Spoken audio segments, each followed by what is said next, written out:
Selamat datang kembali di Era Entertainment. Selamat datang kembali di Golden Cross Playlist. Seperti biasa, hari ini kita akan melanjutkan review saham part yang ke-305.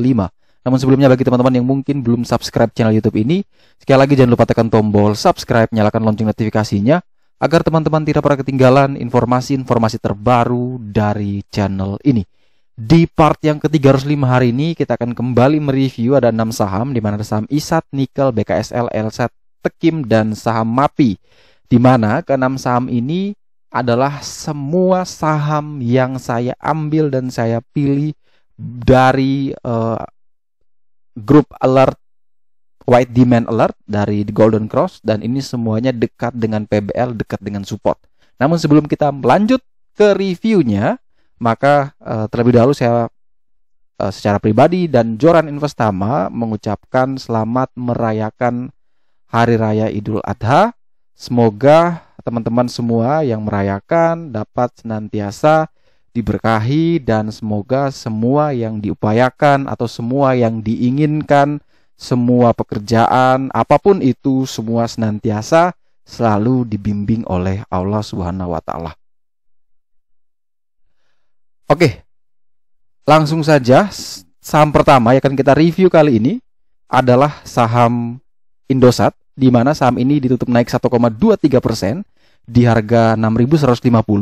Kalau misalkan teman-teman perhatikan bahwa saham ISAT ini setelah mengalami satu tower penurunan yang cukup dalam, baik naik atau turun, ya, naik dia tinggi langsung dibanting besok.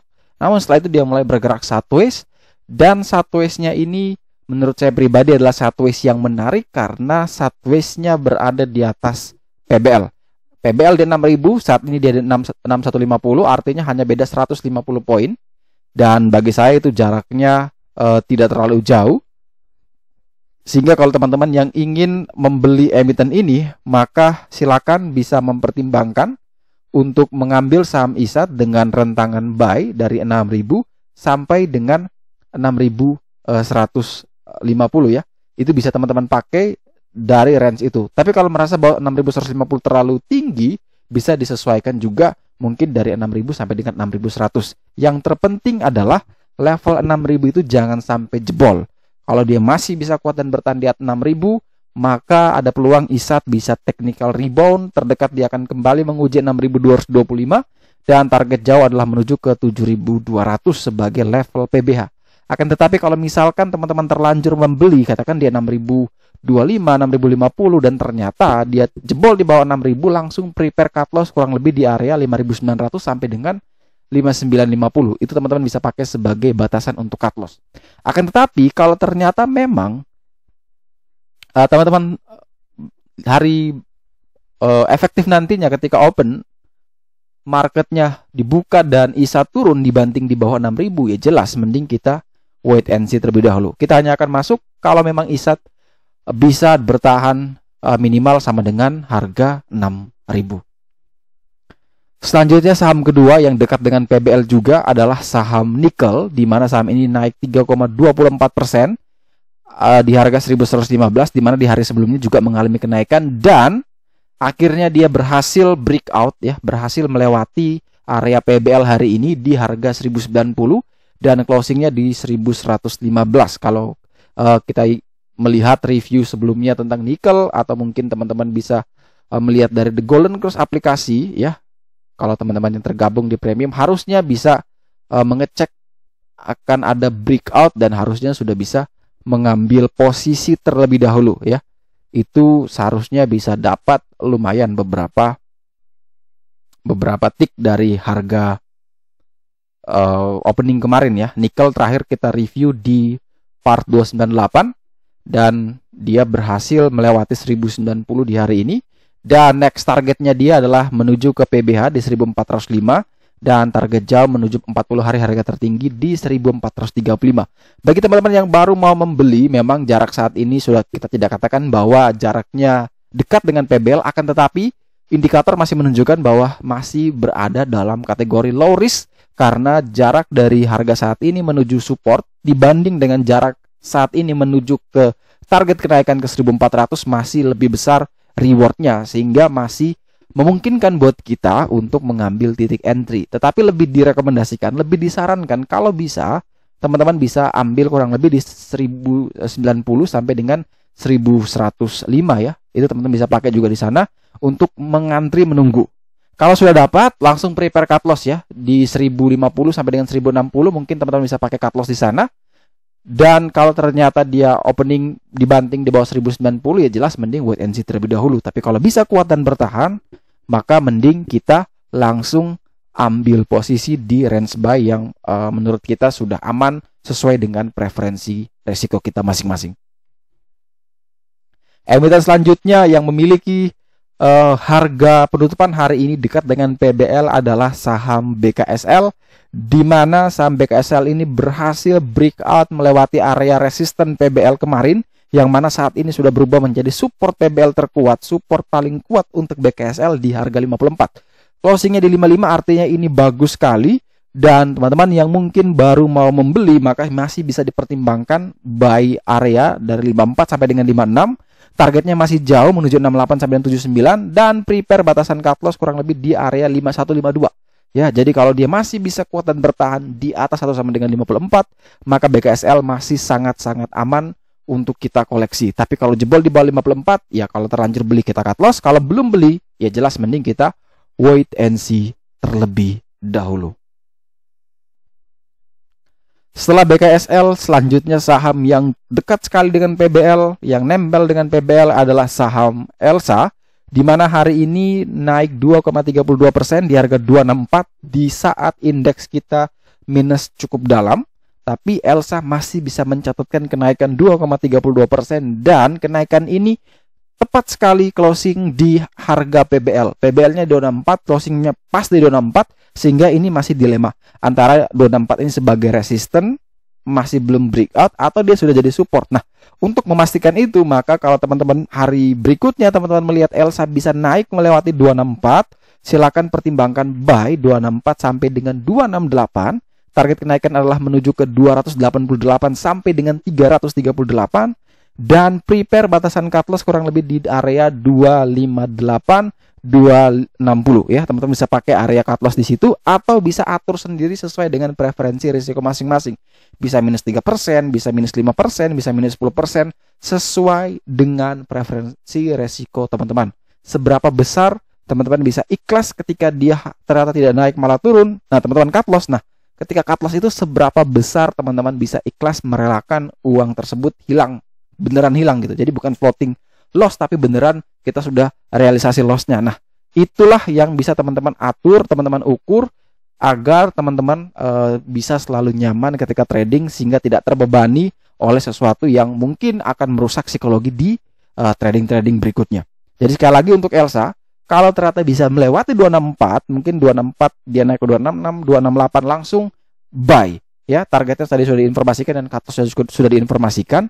Akan tetapi kalau misalkan ternyata Elsa opening langsung mungkin di 262, 260, ya jelas mending kita wait and see terlebih dahulu. Kalau memang dia tidak mampu melewati dari harga 264. Selanjutnya emiten yang juga dekat sekali dengan PBL yang baru breakout di sini kita punya adalah saham Tekim. Di mana saham Tekim ini ditutup naik 3,44%, berhasil keluar dari tekanan penurunan downtrend ya, dari middle trend lainnya dia sudah berhasil lewat di 7273. Namun ini dia dekat dengan PBL, tapi sayang memang masih kurang sedikit ya. Tadi dia sempat mungkin ke 7600, tapi sayang tipis lagi ya, ini kurang lebih beberapa tik lagi atau 100 poin lagi dia akan bisa melewati, sehingga ini langsung bisa dimasukkan ke dalam watchlist ketika besok atau saat market buka ya. Maka teman-teman bisa langsung buy on breakout ketika melewati 7600 sampai dengan 7675 atau 7700. Teman-teman bisa atur sendiri dengan range tersebut asalkan dia bisa breakout dulu. Kalau dia tidak mampu breakout, jelas wait and see. Tapi ketika dia mampu melewati 7600, maka silakan pertimbangkan buy dengan area tadi yang sudah diinformasikan. Target kenaikan adalah menuju ke 8200 sampai dengan 10500. Dan teman-teman bisa prepare atau batasi cut loss kurang lebih sekitaran area 750 25 atau 7.500 sampai dengan 7.525. Teman-teman bisa atur sendiri sesuai dengan preferensi resiko teman-teman ya, bebas. Yang penting teman-teman tahu ketika membatasi resiko tersebut, teman-teman benar-benar sudah siap merelakan uang tersebut untuk hilang.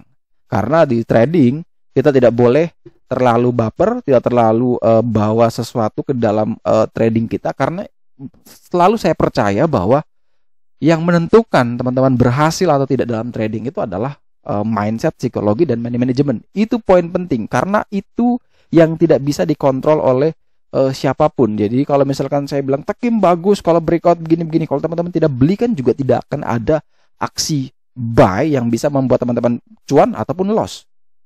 Walaupun orang bilang ini bandarmologinya bagus, tapi kalau teman-teman tidak mau action, mau buy or sell or hold, juga tidak akan menghasilkan sesuatu result ataupun ada sentimen apapun. Jadi semua kembali kepada teman-teman nih. Teman-teman yang memutuskan, yang menentukan apakah ini layak dibeli atau tidak gitu. Nah, oleh sebab itu teman-teman dalam trading, teman-teman juga harus bisa menerima bahwa sesuatu yang tidak mungkin bisa kita hindari adalah resiko itu.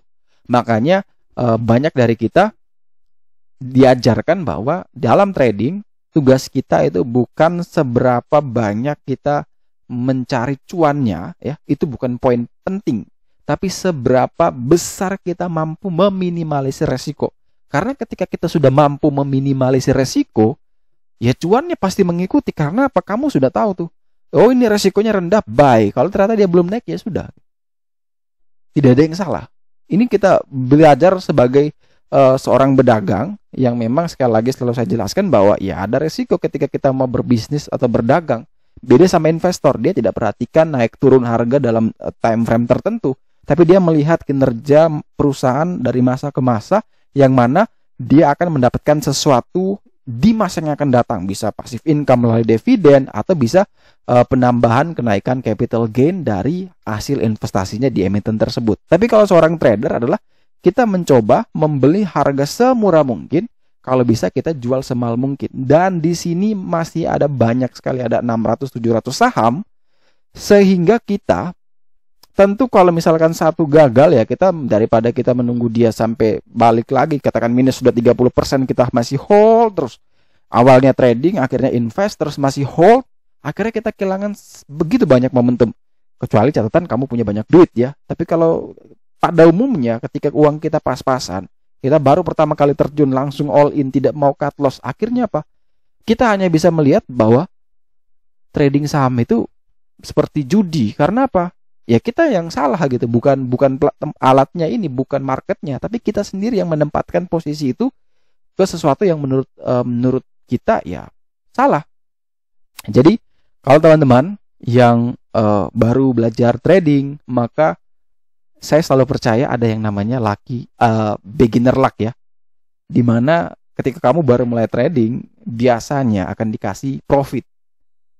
Dan di situ kamu merasa bahwa wah gampang sekali ternyata trading, gampang sekali mendapatkan uang nih di saham. Padahal kamu hanya akan mengalami hal itu mungkin cuma 1-2 kali. Karena market itu tidak akan pernah bisa menuruti kemauan kamu. Karena semua orang punya kemauan yang berbeda-beda. Ada bandar yang ingin turun, retailnya ingin naik. Siapa yang punya banyak uang, siapa yang bisa dipengaruhi, yang mempengaruhi yaitu yang menang gitu. Makanya selalu saya katakan bahwa trader sukses itu bukan trader yang one shoot langsung 1000% gitu. Tidak. Bagi saya seorang trader atau investor atau apapun lah yang di market yang berhasil itu adalah mereka yang mampu mengendalikan emosi, mampu mengendalikan psikologi, mampu mengatur money management, dan mampu menghasilkan profit yang konsisten dari masa ke masa. Itu yang paling penting. Karena buat apa kamu hari ini cuan katakan 1000%, 2000%, setelah itu kamu tidak pernah cuan lagi dan kamu langsung hilang dari market gitu. Belajar terus pelan-pelan, mulai dulu pelan-pelan, disiplin dengan trading plan-nya, sampai kamu merasa bahwa trading plan itu benar-benar berfungsi, sampai kamu sudah terbiasa dengan itu, maka silakan naikkan limitmu, naikkan modalmu untuk bisa terus melakukan trading. Itu pesan dari saya, semoga bisa membantu. Jadi sekali lagi kita balik lagi ke reviewnya. Tekim selama dia belum mampu melewati 7.600, mending wait and see terlebih dahulu. Dan saham terakhir yang akan kita review di part yang ke-305 hari ini adalah saham MAPI. Di mana saham MAPI ditutup naik 0,8% dari harga 630. Di mana emiten ini sudah mulai bergerak sideways dan sideways-nya juga sudah berada di atas PBL, yang mana menurut saya adalah ini menarik. PBL di 610, harga saat ini 630, artinya cuma kurang lebih 20 poin. Jadi teman-teman bisa mempertimbangkan selama dia masih kuat dan bertahan di atas sama dengan 610, maka silakan teman-teman bisa beli dengan area 610 sampai dengan 630 dengan batasan cut loss kurang lebih di area 590 sampai dengan 600, dan target kenaikan adalah menuju ke 705 sampai dengan 40 hari harga tertinggi di 800. Akan tetapi ketika besok atau kapan market buka dia dibanting di bawah 610, jelas mending kita wait and see terlebih dahulu. Tapi kalau dia masih bisa bertahan di 610, maka jelas ini adalah level yang menarik antara jarak harga saat ini ke support, ya, ke support PBL dibandingkan dengan menuju PBH atau rewardnya, itu masih lebih besar rewardnya, sehingga risk rewardnya menarik sekali dan bisa dipertimbangkan untuk masuk ke dalam list untuk dibeli di perdagangan esok. Oke, sekian dulu review saham part yang ke-305 hari ini. Terima kasih banyak teman-teman yang telah setia menonton. Sekali lagi jangan lupa like, subscribe, dan share agar semua informasi yang ada dalam video ini dapat berguna, bermanfaat, dan tentunya bisa menjadi panduan trading di keesokan harinya. Sekali lagi, terima kasih banyak. Sampai jumpa dan semoga membantu.